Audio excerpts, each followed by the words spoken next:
राजा के राज पर चारों तरफ के राजाओं ने आक्रमण कर दिया। घनघोर लड़ाइयां छिड़ जाती हैं और वो राजा सुधार्मिक भी युद्ध करने के लिए चला जाता है। लड़ते लड़ते राजा सुधार्मिक की सारी सेना समाप्त हो जाती है और एक समय ऐसा आया कि राजा सुधार्मिक भी युद्ध में खत्म हो जाता है, वीर गति को प्राप्त हो जाता है। जैसे ही राजा सुधार्मिक खत्म हुआ, ये सूचना राजा की रानी को मिली। पुराने जमाने में जो छत्राणियां हुआ करती थी, वो क्षत्रिय धर्म को जानती थी। उनका ये प्रण होता था कि जीवे तो पति के साथ जीवे, मरे तो पति के साथ। रानी ने जैसे ही अपने पति के मरने की खबर सुनी, तुरंत अपने पति की लाश महल में मंगवा ली। और क्या किया? बोला, खबर सुनी जब सबर रही ना, दुखी हुई महारानी और थर थर थर थर कांपड़ लागी नु बयाने में पानी। और हे भगवान, जुल्म हो गया, मेरी होगी कुर्बान रानी।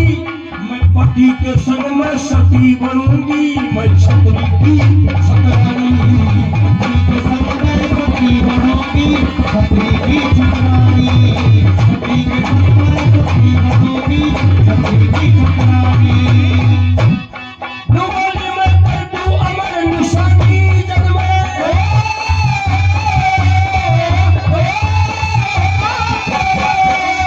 कर दूं अमर निशानी जग में। मैं बेटी कुल खास की, जन्म देखो कथा सुनाती, राजा चंद्र हास की। राजा चंद्र हास की, राजा चंद्र हास की, जन्म देखो कथा सुनाती, राजा चंद्र हास की। जन्म देखो कथा सुनाती, राजा चंद्र हास की।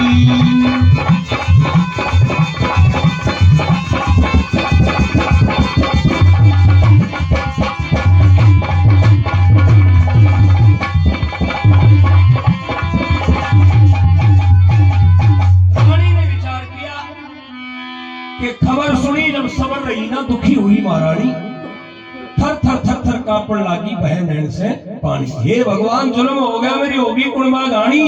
मैं पति के संग में सती बनूंगी, छतरी की छतरी। मैं पति के साथ में सती हो जाऊंगी।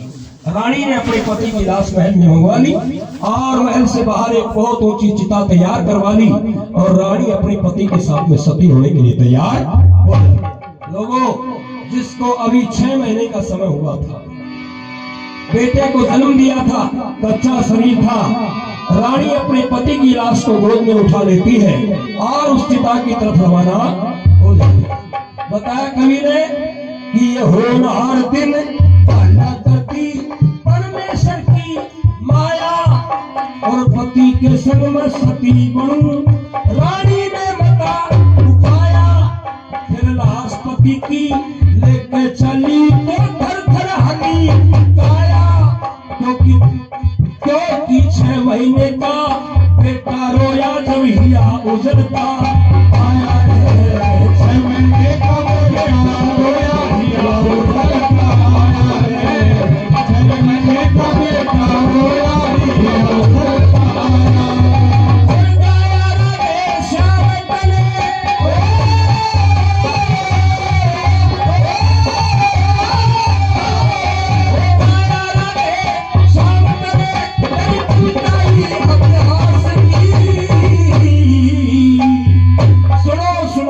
कथा पुरानी राजा चंद्र हास की। लोगों, कुछ करनी कुछ कर्म गति, कुछ परमेश्वर की माया। पति के संग में सती बनूं, रानी ने मता उपाया। लाश पति की लेकर चाली तो थर थर आली। क्यों? क्योंकि वो 6 महीने का बेटा रोया जब हिया उजड़ता। अचानक वो पालने में पड़ा 6 महीने का बेटा राजकुमार रोने लग जाता है और रोने की आवाज उस रानी के कान में पड़ी। और जब माँ अपने बेटे का रोना सुन लेती है ना, तो इससे बड़ा दुख कोई दूसरा नहीं होता। वो रानी घबरा जाती है, इधर पीछे देखती है तो पालने में बेटा रो रहा है, सामने देखती है पति की लाश पड़ी है। लोगों, रानी घबरा गई, शरीर कांपने लग जाता है। हे भगवान, मैं क्या करूं? एक तरफ माँ की ममता का सवाल है तो एक तरफ पतिव्रता धर्म का सवाल है। अगर मैं पति के साथ में सती हो जाऊंगी, मेरा बेटा अनाथ हो जाएगा। और अगर मैं अपने बेटे के लिए जिंदी रहूंगी तो मेरा पतिव्रता धर्म घट जाएगा। धर्म संकट में रानी खड़ी खड़ी रोने लग जाती है, आंखों से आंसू बहाती है, घबरा रही थी, भगवान का ध्यान कर रही थी। उस समय एक धाय आ जाती है। राजाओं की रानियों के साथ में धाय हुआ करती थी। वो धाय आकर के कहने लगी, महारानी रोती क्यों हो? क्या कारण है? आज पतिव्रता होकर के और सती होने के समय तुम रो रही हो? ये तो पतिव्रता को और क्षत्राणियों को कलंकित करने का काम है। क्षत्रियों का धर्म नष्ट हो जाएगा महारानी, आंसू नहीं आने चाहिए आंख में। उस समय रानी बोली, भाई मैं अपने लिए नहीं रोती हूँ, मैं मेरे धर्म के लिए रोती हूँ। मैं इधर जाऊं तो भी धर्म घटता है, इधर जाऊं तो भी धर्म घटता है। और भाई जिसका धर्म डूब गया उसका तो सब कुछ ही लोगों। रानी आंखों में आंसू भर के और उस धाय से कहती है, धाय इधर मेरी माँ की ममता का सवाल है तो इधर मेरा पतिव्रता धर्म का सवाल है। मैं क्या करूं? मैं जिंदी भी नहीं रह सकती, मैं मर भी नहीं सकती। उस समय उस धाय की आंखों में भी आंसू आ गए। धाय कहने लगी, महारानी मेरे लायक अगर कोई सेवा है तो मुझे बता, मैं तेरी सेवा करने के लिए तैयार हूं। तो वो रानी अपने धर्म को बचाती है। देखो ये भारत की छत्राणियां वो छत्राणियां थी जिन्होंने धर्म के लिए अपनी आन बान और शान भी कुर्बान कर दी है। ऐसी ऐसी छत्राणियां, चूड़ावत मांगी सैनानी, सिर काट दे दियो छत्राणी। ये भारत की छत्राणियों की कथा है लोगों। वो रानी उस धाय से एक बात कह रही थी। क्या कह रही थी? बोली है मैं मेरी डांटती जान राखिए तू, और तेरी गोदी में तू डाल लाल था, जान राखिए तू। मैं मेरी डांटती जान राखिए तू, गोदी में तू डाल लाल था, जान राखिए तू।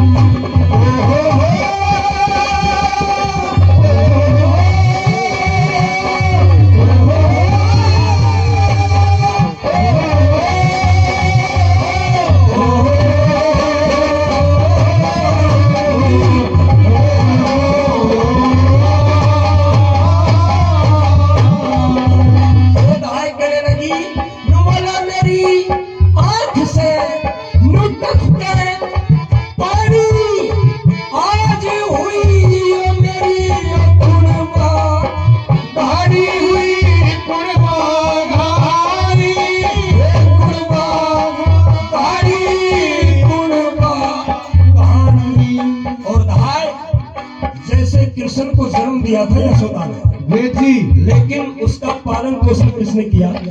कृष्ण को जन्म दिया था देवकी ने, लेकिन पालन पोषण किया यशोदा ने।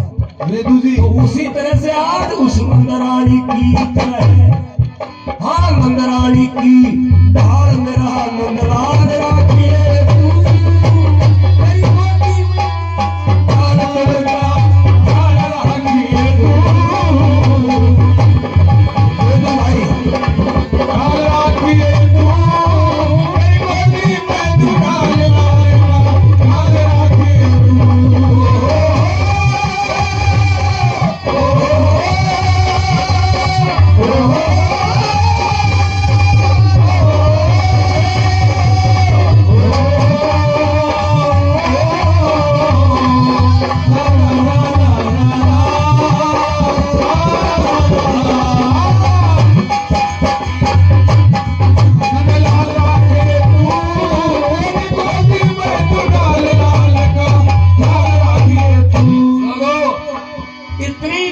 रानी ने अपना वो पालने में से बेटा उठाया और उस भाई की गोदी में, और नु बोली आज के बाद में इसकी माँ है तो तू है, इसका बाप है तो।